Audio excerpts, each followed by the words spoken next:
गिरीशा जी। श्री हरिवंश। श्री हरिवंश महाराज जी मेरा प्रश्न है कि भगवान जी ने इस सृष्टि की रचना की, हमें इंद्रियां भी दी और वही हमें शास्त्र के माध्यम से माया और भोग विषयों से दूर रहने की शिक्षा भी देते हैं। तो क्या मायापति जी ने माया की रचना माया से दूर रहने के लिए की है? देखो, भगवान ने दो पक्ष रखे हैं, एक सुख एक दुख, एक पुण्य एक पाप, एक माया एक भक्ति, दोनों रचे हैं। विष अमृत दोनों रचे हैं और रच करके छोड़ दिया। अब तुम विष पान करते हो या अमृत पान करते हो, तुम माया का स्वाद लेते हो या भक्ति का परमानंद लेते हो, ये आपके ऊपर छूट कर दिया है।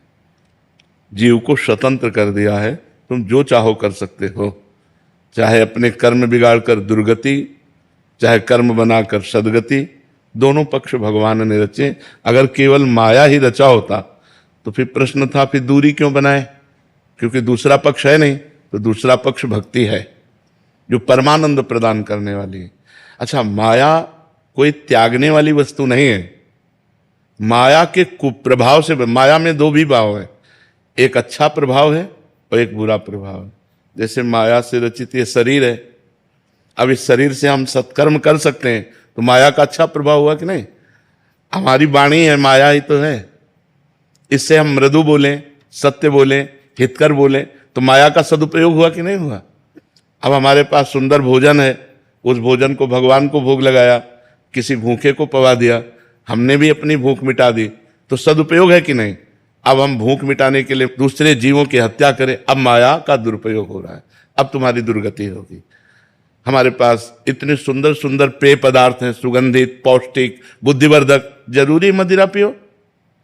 इतने सुंदर 56 भोग बनते हैं, जरूरी है तुम जीवों को काट करके उनका मांस खाओ? तो माया के दो पक्ष हैं, एक अच्छा और एक बुरा। तो बुरे पक्ष का त्याग करना। जैसे माया का पक्ष एक काम भोग है, अगर काम भोग हम अपनी पत्नी से करते हैं सही है, लेकिन दूसरे की स्त्री से करते हैं गलत है।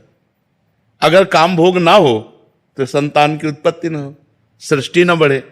ये तो भगवान की द्वारा रचित है, कोई हमारा तुम्हारा रचित तो नहीं, लेकिन उसका सही दिशा में प्रयोग हो। अगर वो गलत दिशा, अब आप काम भोग पराई बेटी के साथ करें तो हमारा कानून भी आपको दंड देगा और भागवतिक कानून में भी पाप बन गया।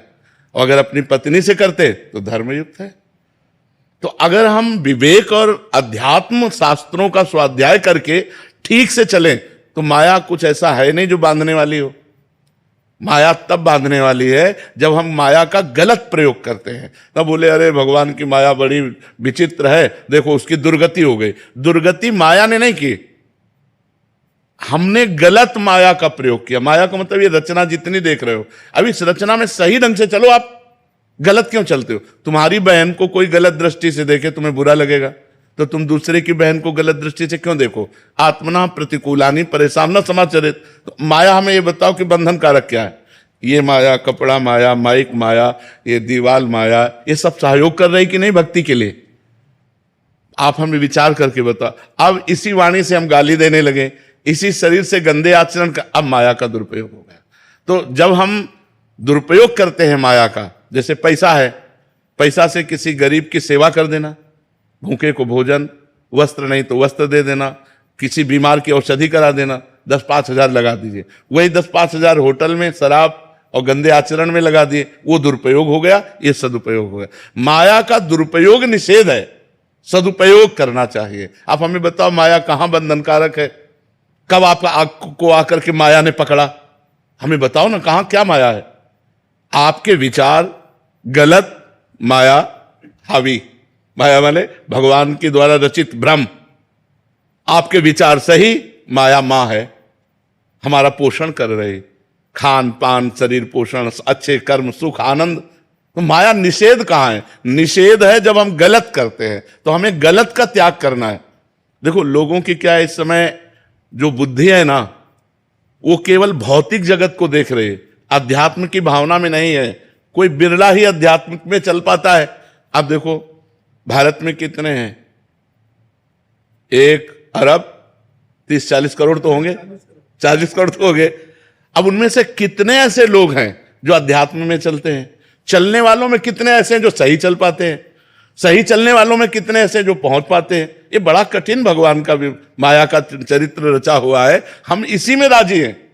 जैसे नाली का कीड़ा नाली में ही सुख का अनुभव करता है, उसे अमृत कुंड में डालो तो उसे पसंद नहीं आएगा। ऐसे जो गंदे आचरण कर रहे हैं ना, उनको सही बात उपदेश करो तो वो बुरा लगेगा, उनको बुरा लगेगा, उनको अच्छा नहीं लगेगा। जैसे आप सब बच्चे हो, अब आए हो तो सुधरने के लिए ना, तो हम कड़ुआ भी बोलेंगे। तुम गर्लफ्रेंड बॉयफ्रेंड बनाना बंद करो, तुम कोई नशा मत करो, अपने माता पिता की आज्ञा में रहो। अब इसी को तुम बुरा मानो तो फिर अगर संत जन तुम्हें नहीं उपदेश करेंगे तो शास्त्रों तक तुम्हारी पहुंच नहीं, तुम कैसे जानोगे कि अच्छाई क्या है और बुराई क्या है? नए बच्चे हो, संसार में आए हो, तुमको लग रहा है सुख चाहिए। अब सुख व्यसन में, व्यभिचार में, गंदे व्यवहार में, तो वही तुम्हें डिप्रेशन में ले जाएगा, वही तुम्हें सुस्त करने के लिए प्रेरित करेगा। ऐसी घटनाएं बन जाएंगी, वही तुम्हें नाना प्रकार के आचरणों में फंसाकर जेल पहुंचाएगा। तो संत और सदगुरुदेव और शास्त्र इनकी बातों का मनन करे तो माया है ही नहीं। मां माने नहीं या माने जो है नहीं, लेकिन अपना कमाल कर जाती है है नहीं पर कमाल कर जाती है, बड़े बड़ों को भ्रष्ट कर देती है। यह है भगवान की माया। है नहीं? आप बताओ माया कहां है? कोई बताओ माया कहां है? आप माया हो, हम माया है? नहीं है ना। हमारा अलग नाम है, आपका अलग नाम है, हमारा अलग, आपका अलग स्वरूप है, तो माया क्या है? अब हमारे और आपके बीच में जो आचरण है वो यदि गलत हो गए तो माया हो गई। अभी आप जब यहां से निकलेंगे तो आपसे कहा जाए माया से मिल के आ रहे हो, तो आप कहोगे नहीं, हम तो भक्ति का आनंद लेके आ रहे हैं। तो जब हम चार लोग बैठ करके अच्छी वार्ता करते हैं तो वो भक्ति बन जाती है, और जब बुरी वार्ता करते हैं तो वही माया बन जाती है। बस इतना अंतर भगवान ने इसीलिए दोनों पक्ष। अच्छा देखो, बाजार तभी अच्छी मानी जाएगी जब उसमें हर सामान मिले। अगर केवल मिठाई ही मिठाई मिले, कोई कहते मिर्च क्यों बनाई भगवान ने? नहीं यार, मिर्च की भी जरूरत है, हर चीज की जरूरत है। भगवान ने अपनी सृष्टि में सब कुछ बनाया है। अब हमको क्या पसंद है? हमको धर्म पसंद है कि अधर्म पसंद है, पाप पसंद है कि पुण्य पसंद है? हमको सुधरना है। भगवान से शिकायत लेकर ली कि आपने माया क्यों बनाई है, क्योंकि ये सब माया ही है।